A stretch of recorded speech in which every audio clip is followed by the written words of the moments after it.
Pô, hoje, dia 7 de julho, estamos aqui nos estúdios da Google for Startups em Tel Aviv, mais uma vez gravando o nosso bom e querido podcast Tech Talks. Hoje a gente vai falar sobre esse ataque que o Brasil está vendo aí de... Já ouvi 1 bilhão, já ouvi 400 milhões, já ouvi 3 bilhões, já ouvi uma série de valores que incluem esse golpe no Pix, né? Basicamente, pegaram uma empresa que fazia Pix diretamente num processo paralelo ao Pix normal, ou seja, eles tinham APIs com o Banco Central, né? Isso era para startups que queriam fazer, fintechs, né? Que queriam fazer Pix, então eles geravam uma API, encontraram vulnerabilidade nessa API e atacaram não só a CIM, que é uma dessas fintechs, como todo o protocolo. E por que a gente trouxe esse assunto aqui, né, Rogério? Que no final do dia atacaram o Banco Central e, pelo que eu entendi, ainda está uma área meio cinzenta, mas já saíram os primeiros relatórios. Até te passei um relatório, eu pedi para o editor colocar na tela ali a linha do relatório que fala sobre SAP. Aquela vulnerabilidade que falamos há 2 meses atrás, que todo mundo tinha que subir, quando você tem o NetWeaver do Visual Composer, que tinha, a gente até falou que podia abrir um prompt ali, que era risco alto, número 10, parece que os hackers também usaram essa vulnerabilidade para roubar chaves privadas do Pix. Ainda não está claro, mas de qualquer maneira eles abriram prompt shell, ou seja, game over, como eu disse lá atrás, era o tal do RCE, Remote Code Execution. Você consegue executar o código remotamente, ou seja, é como se você estivesse dentro do Banco Central via API. E detalhe, eles agora estão tendo que fazer uma engenharia reversa para saber qual é, por isso que eles não sabem o valor exato, porque todas as transações que fizeram parecem reais.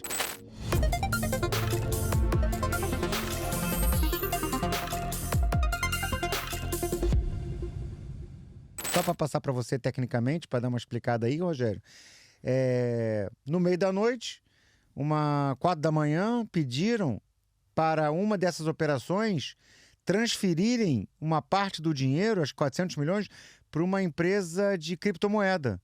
E a empresa de criptomoeda falou: quem é que está comprando Bitcoin 4 horas da manhã? Aí acionaram o Banco Central, aí acionaram essa CIM e viram que tinha vulnerabilidade, que não era a própria CIM que estava fazendo, e aí começaram a fazer análise, derrubaram os servidores lá dessas fintechs, o protocolo e esse middleware que tinha lá também. E muito interessante. Eu queria, Rogério, que você tocasse um pouquinho só não vamos nos estender muito, porque não é o ponto do nosso podcast. Eu só trouxe esse assunto aqui para a gente conversar, porque fala da vulnerabilidade do NetWeaver que a gente tocou lá atrás. Ou seja, além dos chineses, que a gente falou que estavam atacando o NetWeaver, fazendo script rodando no mundo para ver essa vulnerabilidade, que é uma vulnerabilidade de nível super high, né? Eu quero que você fale um pouquinho dessa que os brasileiros já estão conhecendo aí. Eu esqueci o nome dele agora, ele do Safe SRC. Peter. Peter. Ele falou, né, da questão de como aconteceu esse ataque. Então, na verdade, o problema foi existe um protocolo de você trabalhar de forma síncrona. Você manda o pacote, depois você fica vendo o acontecimento, e aí teve um problema na serialização do arquivo. Então ele explica que, na verdade, já existia uma nota desde 2023 explicando que tinha esse problema. Parece que, de alguma maneira, ele até questiona bastante, fala, ou essa empresa, CIM, não tem os processos atualizados, ou eles meio que não olharam e ignoraram essa atualização. Isso é uma atualização crítica. Isso está fora do mundo SAP. E aí, eles, na hora do processo assíncrono, eles mexeram no arquivo serializado, mandaram um arquivo serializado com esse phishing. Esse phishing tomou conta do desktop, né, do remote control deles, e aí teve acesso via shell, e do acesso shell eles acessaram o ambiente deles. E aí, um dos lugares que era possível de ser acessado era o próprio SAP por causa de uma falha do NetWeaver, que também era um CVE de 2025, 31324. Esse que a gente convenou. A gente falou que tem nota para aplicação. Pediu o editor para colocar um izinho apontando para lá, por favor. Isso é um relatório que saiu, né? Mas ainda não tem respostas exatas de como aconteceu, mas todo mundo acredita que tenha sido através desse arquivo serializado. Eles tomaram conta do shell da máquina e do shell da máquina, eles inclusive acessaram o SAP do Banco Central, que parece que ficavam alguns arquivos de criptografia lá dentro também. Exato, tem um módulo de FI lá dentro, esse que eles acessaram, o NetWeaver. Através dessa vulnerabilidade do Visual Composer. Então, essa é uma questão, tipo assim, aí entra sempre no nosso paradigma, né? Uma coisa que o Peter traz de interessante é que foi assim, por que os bancos não sofrem tantos ataques, desculpa, os bancos não sofrem tantas perdas, o ataque não consegue ser feito no banco que conseguiu ser feito numa fintech que vai trazer. Porque o banco, na verdade, é uma solução extremamente parruda. O Bradesco sofre ataque diário, dezenas de ataques diários, tentativas de ataques diariamente. Então ele tem os protocolos de segurança muito altos. As fintechs até agora não eram alvo dos ataques. Só que agora se descobriu que as fintechs são tão vulneráveis. Espera-se que tenha sido só essa, mas se for um conceito geral das fintechs e elas estão vulneráveis, eles vão entrar pelas fintechs e vai começar a vir um bando de ataques.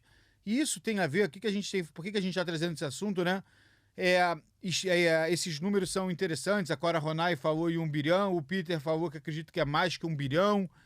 Ninguém sabe, porque na verdade ninguém sabe. Aí já tem que estar agora.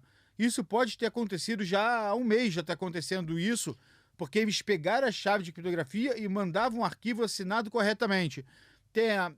O Peter também traz uma questão que os arquivos criptografados ficavam dentro do sistema, então isso é um outro processo, é um protocolo errado. Arquivo PFX. PFX, né, ficava dentro do sistema, mas a questão toda que a gente quer trazer aqui é o seguinte, olha como é que um problema, teoricamente simples de resolver, se eles tivessem atualizado, tinha 3 atualizações, podia ter atualizado qualquer uma das 3 versões, não teria acontecido. O Peter disse que tinha que atualizar 2, tá? Ele colocou aqui, e na verdade a gente, Tech Talks, falou das 2, tá? Que é a que eu tô lendo a conclusão dele. Aplicar o SAP Note o 3577287 e o 3572688. Vou repetir para quem é do mundo SAP para atualizar. As soon as possible. As notas da SAP 3577287 e o 3572688. As 2 de abril. Foram aquelas 2 que a gente falou. Uma é do Visual Composer e a outra era do... Eu não lembro direito, eu vou voltar aqui, vou procurar nas nossas pautas. Mas as 2 são SAP. Sim, e também tem a questão do ActiveMK, mas aí, olha só, todo esse problema aconteceu porque o ActiveMK, que era a porta de entrada da CIEM, não foi atualizado. Agora, vamos parar para pensar na nossa empresa, se a gente vai lá, não faz a migração em 2027, perde a atualização do NetWeaver em 2030, SAP corta completamente, a gente está no mundo que hoje é completamente digital. Eu vou chegar lá em 2030 e vou dizer, beleza, agora eu não tenho mais nota da SAP para atualizar. Descobre uma vulnerabilidade, quem vai dar esse suporte? Quem vai resolver o problema de vulnerabilidade? Quem vai gerar essa nota? Hoje a SAP está gerando 2 notas para você.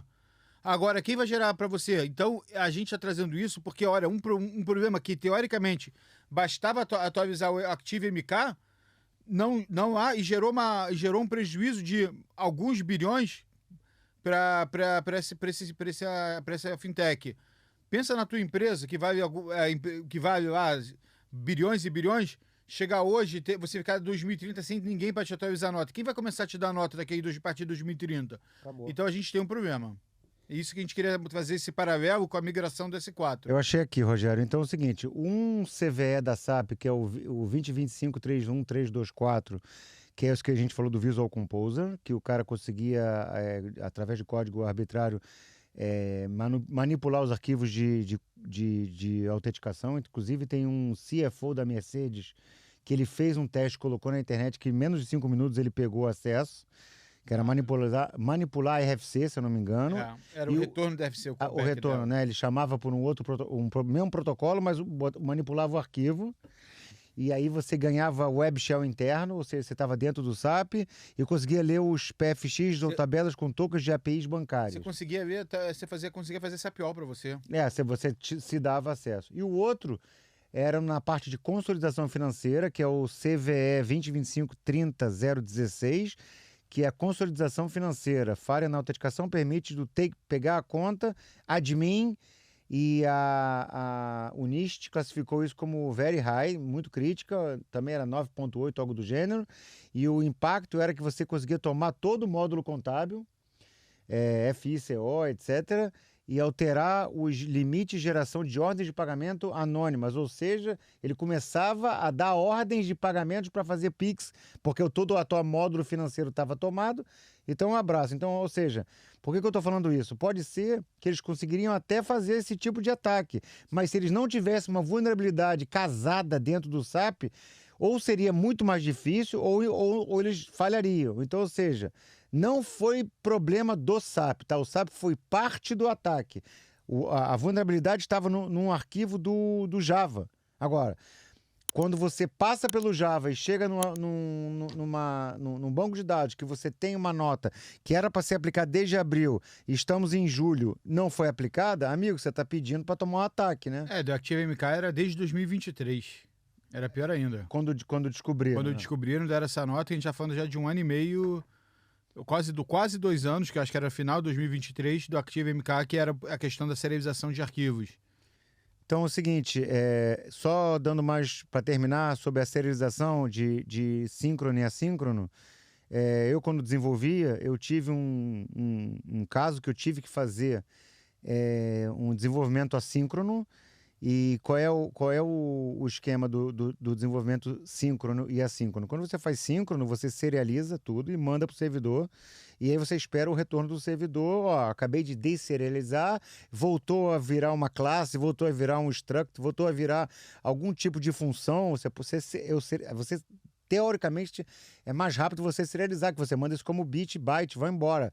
Ele corre, você não precisa guardar, devido às proporções, o que em estrutura. Você é muito mais leve de você mandar. Em contrapartida, se alguém pega essa tua serialização, você perdeu o jogo, porque quando você deserializa e volta a virar classe, você pode colocar ali dentro um prompt. Foi o que ele fez. O que aconteceu. Só que quando você tem isso assíncrono, pelo menos no meu desenvolvimento, o Peter falou que eles fizeram diferente. Quando você manda assíncrono, você manda, libera a máquina, você não fica esperando o servidor retornar. Ele falou que o esquema da API ficava toda hora pingando lá o servidor, ver se tinha acabado. Quando eu desenvolvia, eu fazia diferente. Eu colocava ele num pool e ele me avisava quando eu acabava de serializar, que é muito mais garantido, porque você tem uma chamada do servidor. E aí, quando você tem uma chamada do servidor, você sabe que ele fez de acordo com o que você mandou, e não conforme você vai pingando. Porque se eu pinguei e eu sei que lá dentro tem um prompt, eu posso botar um stop, um breakpoint ali, para ele parar a serialização no meio quando ele fizer o meu prompt, porque eu que estou pingando para ver, e não quando ele vai me avisar. É diferente o conceito, né? De pooling, e quando você, em hebraico chama manui, você se inscreve nesse serviço, é como se fosse um evento. Sim. E você dispara um evento quando ele acabou.